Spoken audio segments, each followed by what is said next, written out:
En Francia se vivió un día de huelga y de manifestaciones al llamado de los sindicatos que protestaron en más de 200 lugares de todo el país.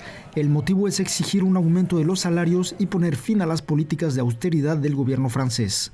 On est très inquiet sur le plan social et sur le plan économique parce qu'il y a de plus en plus de travailleuses et de travailleurs qui ne peuvent pas boucler leur fin de mois et parce que cette situation elle cause des difficultés économiques avec une consommation qui chute dans le secteur alimentaire, une filière entière, la filière du bio qui est en difficulté et puis le secteur de l'immobilier qui est aussi en difficulté parce que les Françaises et les Français n'ont plus les moyens de se loger et de s'acheter un logement.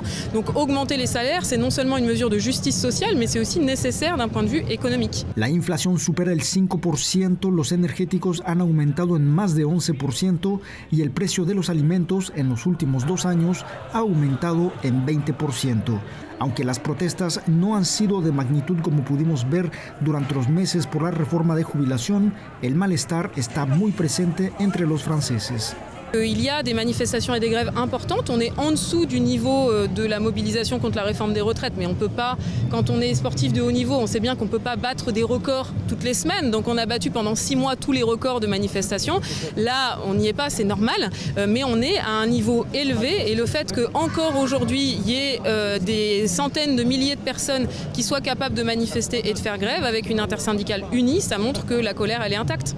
El plan de austeridad del gobierno francés es de 13.000 millones de euros a partir de enero por una exigencia europea bajo el llamado Pacto de Crecimiento. Esta primera manifestación estuvo acompañada en París por 20 sindicatos de 12 países europeos. Nuevo día de huelga en Francia exigiendo un mayor poder adquisitivo.